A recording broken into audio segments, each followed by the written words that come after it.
Assalamualaikum warahmatullahi wabarakatuh. Rahayu, rahayu, rahayu. Salam jumpa lagi di channel saya Mas Anom Mahameru. Kali ini kita ada bintang tamu ya. Beliau adalah seorang praktisi apa ya lebih enaknya? Praktisi spiritual, praktisi kuantum dan banyak lagi praktisinya. Tapi beliau ini punya brand yaitu dukun modern. Baiklah, kita kenalan beliau dengan Rahayu Mas. Ayu, Ayu. Kalau boleh tahu nama aslinya siapa? Nama aslinya Gani Angga. Baik Mas. Nama aslinya. Yang ingin saya tanyakan kepada jenengan seperti brand di kaos jenengan yaitu dukun modern. Sebenarnya apa sih dukun modern itu? Oke. Kalau ditanya tentang dukun modern ya Mas ya. Nggih. Saya harus menceritakan dulu kronologisnya, sejarahnya. Itu sejarah ketika dukun modern itu lahir ya. Dukun modern itu lahir. Jadi dukun modern itu begini Mas. Dukun modern itu sebetulnya kita juga berbicara, kita ini pelaku tentang supranatural, spiritual dengan metode-metode tradisional. Tapi kita juga pelaku supranatural dan spiritual dalam konteks ilmu-ilmu modern, sains. Nah itu kita compare. Karena selama ini orang ketika berbicara hanya dari sisi tradisi ya di era saat ini, dengan karakter orang-orang saat ini ketika hanya ngomong dari sisi tradisi saja, orang akan berpikir itu mitos kayak gitu loh, cuma hanya berhenti pada itu cuman ya bualan-bualan atau buatan-buatan orang-orang dulu gitu kan artinya. Jadi banyak orang-orang di era-era saat ini tidak percaya dengan tradisi-tradisi yang sebetulnya itu sudah digagas dengan baik, digagas dengan bagus, bahkan luar biasa oleh leluhur-leluhur di zaman dulu gitu. Tapi karena orang-orang sekarang ini kan lebih kepada ngomong logiknya gitu kan. Kalau nggak masuk di akal itu bagi mereka, bagi orang-orang kita saat ini tidak percaya gitu kan. Jadi dukun modern itu hanya mengcompare antara keilmuan tradisi dengan keilmuan sains modern. Bagaimana keilmuan tradisi itu bisa berjalan seiringan dengan sains modern. Jadi artinya ketika kita ngomong tradisi ini sainsnya sudah mendukung, ini ada klarifikasi dari sains, dari keilmuan modern. Nah, itu yang kita bangun di dukun modern itu. Jadi supaya kita tidak terjebak pada halusinasi, ilusi dan delusi. Jadi kelemahan orang-orang yang ngomongnya sebagai praktisi supranatural kebanyakan saat ini itu terjebak pada ilusi, delusi, halusinasi. Dia terjebak di situ. Karena dia jari ini itu seperti itu. Kadang-kadang juga apa yang dia lakukan itu ternyata tidak hanya sebatas dari halusinasinya dia semata, ini dia juga tidak tahu gitu. Nah, ini kan pembedaannya sangat. Jadi kalau bagi saya tuh gitu, dukun modern itu begini. Sakti dan sakit. Nah, itu kan hurufnya sama. Sakti, sakit.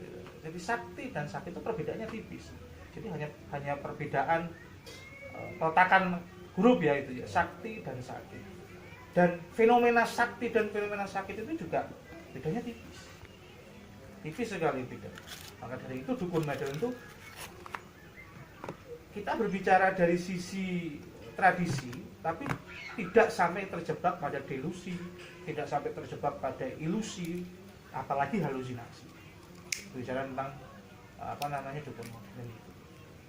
Jadi dulu begini Mas, sejak kecil saya itu dibesarkan di pengamal metafisik, pengamal supranatural, dengan metode-metode tradisi. Bapak saya itu juga pengamal itu. Guru pertama saya memang bapak saya itu. Sejak kecil itu ya sudah familiar dengan fenomena-fenomena seperti itu.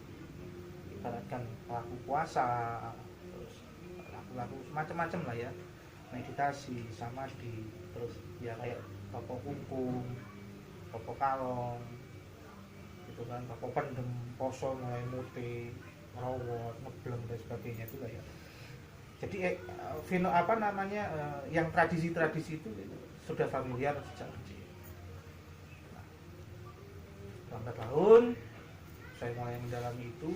Guru pertama saya tadi itu bapak saya, sampai akhirnya saya berada pada satu titik di mana antara doktrin tentang supranatural itu dengan logika saat itu, karena bagaimanapun saya bertemu dengan orang-orang yang logik, ya, pada saat itu bertemu dengan, jadi mulai fase-fase remaja saya bertemu dengan hal-hal yang logik bertabrakan akhirnya.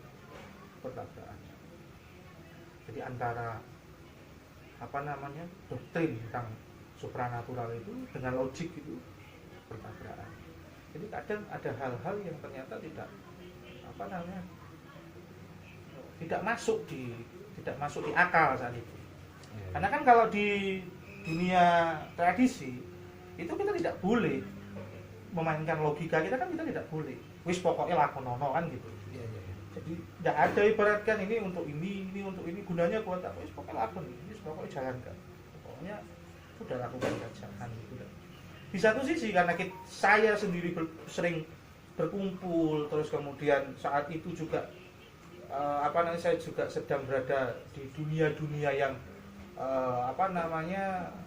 mengharuskan saya berpikir logik. Jadi saya dulu di IT, mengharuskan saya untuk berpikir logik, berpikir analitik gitu kan ya. Ketika pola pikir saya mulai pola pikir logik dan analitik gitu, tapi akhirnya ada fenomena-fenomena supranatural itu bertabrakan dengan logika tersebut. Kok ternyata beda ya? Gitu lah. Jadi mulai ada tanda tanya. Jangan-jangan. Dan itu tidak hanya terjadi pada diri saya, tapi terjadi juga pada fenomena-fenomena orang-orang lain yang saya amati. Fenomena-fenomena orang lain yang saya amati. Akhirnya saya memutuskan untuk mulai terjun ke dunia modern. Jadi dunia psikologi.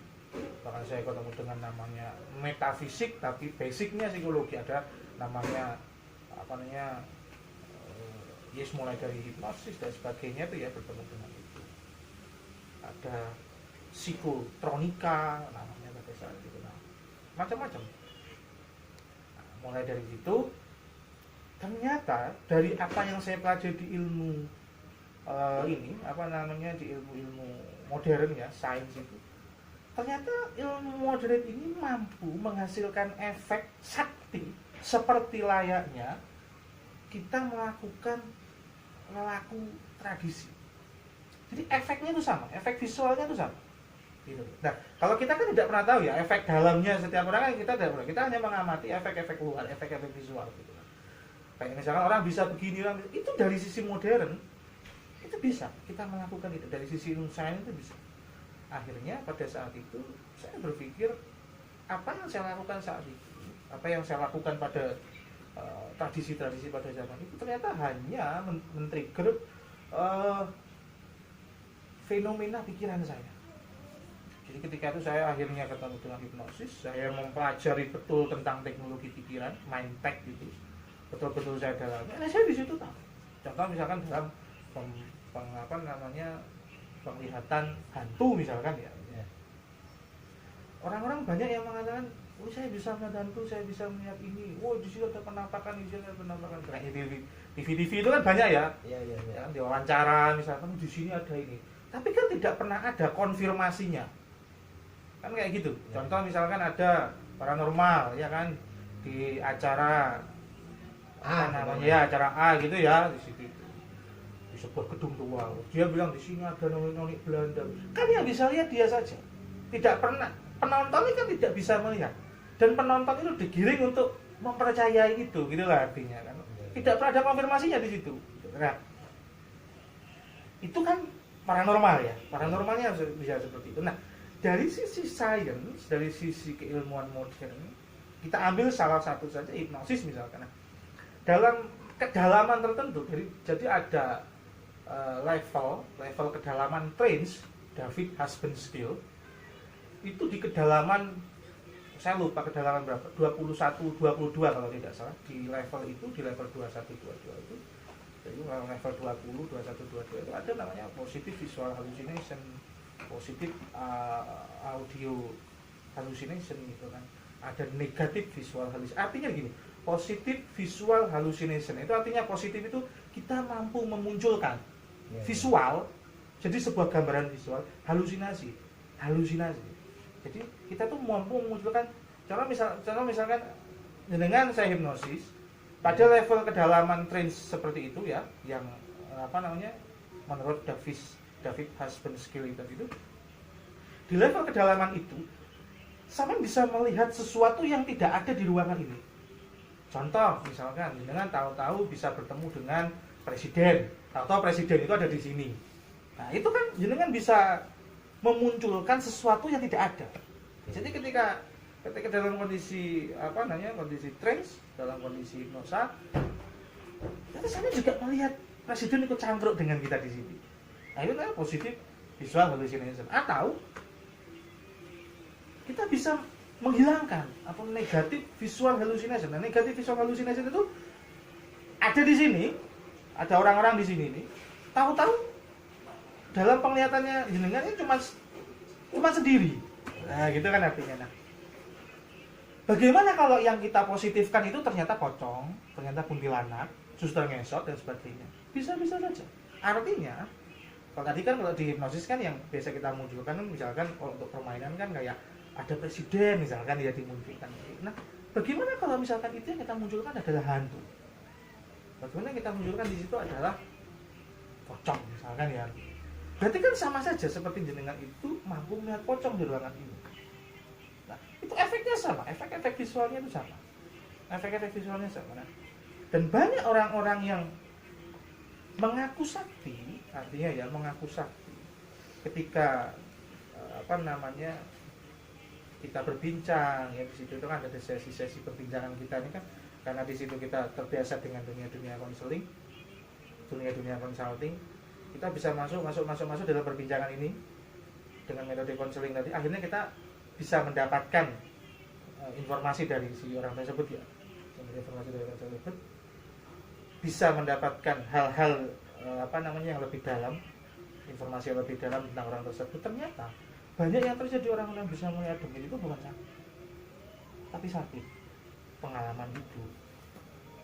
Banyak saya menemukan orang-orang yang seperti itu, pengalaman hidupnya itu buruk. Entah punya macam-macam sudah pengalaman, dia punya kesakitan, dia punya traumatik yang luar biasa, gitu. Punya traumatik yang luar biasa. Tapi di sisi lain begini, saya tidak mengatakan bahwa itu tidak ada, gitu loh. Yang mampu melakukan itu ada. Tapi ya tidak sembarang orang, itulah artinya ya, tidak sembarang orang. Kalau sekarang ini kan kita melihat kan hampir semua orang itu kan bisa saja ngaku sakit. Gitu. Hampir semua orang bisa saja itu ngaku sakit, cuma kan tidak terkonfirmasi. Bisa saja orang tersebut adalah orang yang sedang sakit. Artinya orang yang sedang sakit ini bukan sakit secara fisik saja, tapi secara psikis, secara mental. Artinya ibaratkan mobil itu remnya geslong. Jadi pikirannya itu dia bisa masuk dalam kedalaman trance tadi itu secara self hipnosis. Dia langsung bisa masuk ke kedalaman yang 20, 21, 22 versi David Husband-Skill tadi, sehingga tahu-tahu di sini tahu-tahu melihat ada suster ngesot, di sini tiba-tiba melihat ada kuntilanak, sundel bolong dan sebagainya. Nah, itu kan kita harus bisa membedakan maksud dari dukun modern itu, kita harus bisa membedakan mana orang itu sakit dan mana orang itu yang benar-benar sakti. fenomena sakti itu memang betul-betul ada, dan itu betul-betul memang saya pernah merasakan fenomena-fenomena itu. Tapi fenomena sakit pun juga ternyata banyak. Nah, orang-orang yang mengaku sakti ini bisa saya menilai sendiri ya, pengamatan saya sendiri bisa sampai 80%. Orang-orang yang mengaku sakti itu ternyata 80% ya, akan lebih ya. Yang mengaku indigo ya. Ya, kebanyakan mengaku indigo. Saya nggak mau menyebut indigo itu karena indigo ini kan ada wadah besarnya. Nanti saya bisa dituntut oleh orang-orang indigo. Meskipun memang orang-orang tersebut juga tidak bisa membuktikan keabsahannya apa yang dia lihat gitu lah. Jadi dukun modern ini berjalan di tengah-tengah.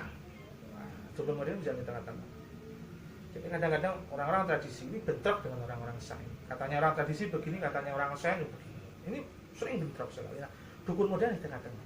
Kita pernah tradisi, kita juga pernah ada di modern. Kita compare. Gitu.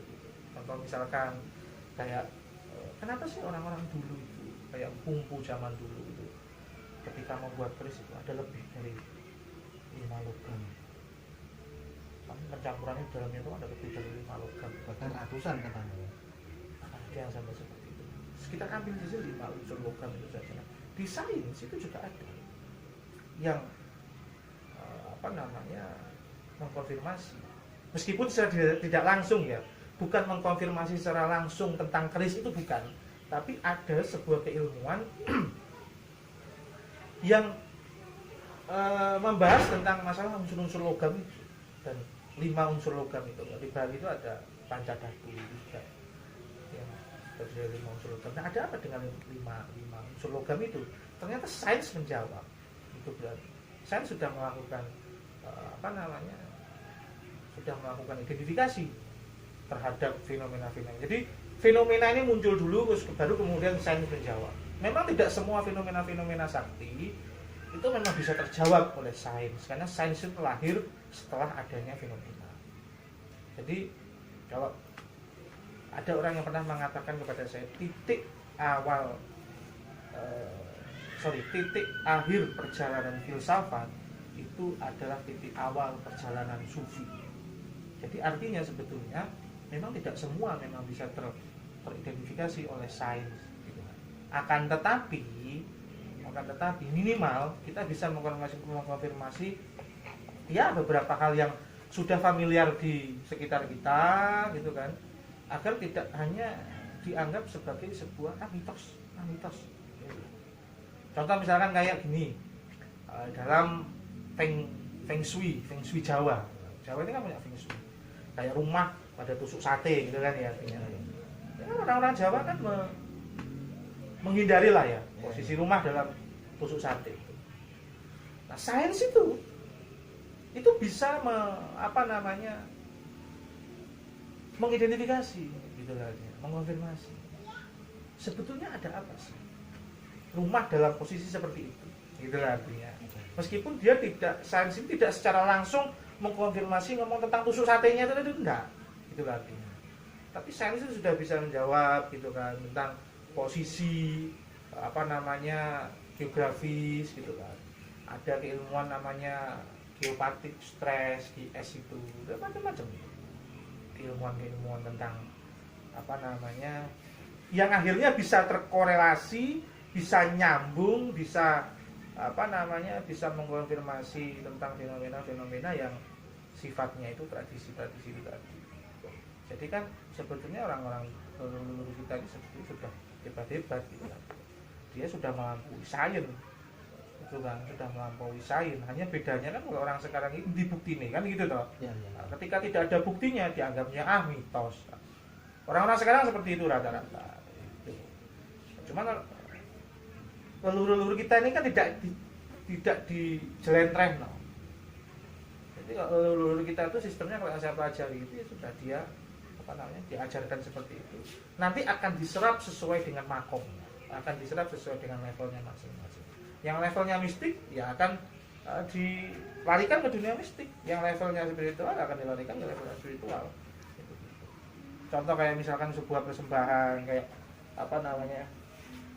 kembang itu kan, kenapa adanya kembang? Ya levelnya mistik ya, dianggapnya ya itu untuk mengundang demit.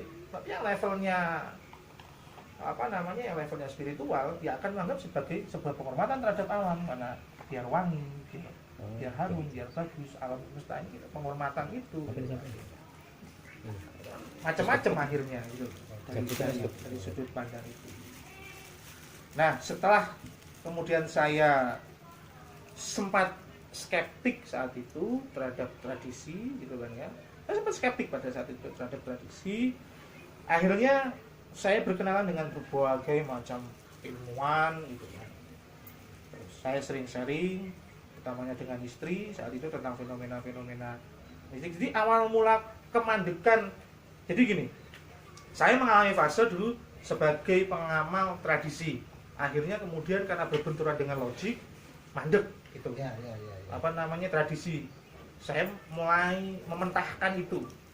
Tradisi itu ya, mulai mementahkan. Wah, itu ternyata hanya permainan pikiran. Kemudian saya mendalami permainan pikiran. Sampai akhirnya saya ketemu istri saya. Istri saya juga pengamal tradisi. Ketika saya bertemu dengan istri, terus kita banyak sekali sharing, ternyata ada hal fenomena-fenomena tradisi, fenomena-fenomena yang fenomena-fenomena tradisi ya, yang ternyata tidak bisa saya terjemahkan, itulah artinya dari sisi sains. Tadi itu akhirnya kan saya mengatakan bahwa tidak semuanya memang sains itu bisa menerjemahkan, karena sains itu akhirnya belakangan itu gitu loh, akhirnya belakangan. Fenomena ada dulu baru sains. Nah, ternyata ketika saya pas jadi orang skeptik, pas saya menekuni dunia modern, seolah-olah saya dulu bisa menjawab semua fenomena-fenomena mistik. Ketika ketemu sama istri, ada fenomena-fenomena mistik itu tidak bisa saya jawab. Dan itu terjadi bukan hanya saya sebagai pengamat, tapi saya juga sebagai pelaku saat itu. Saat itu. Bahkan mulai ketika pacaran itu saat itu.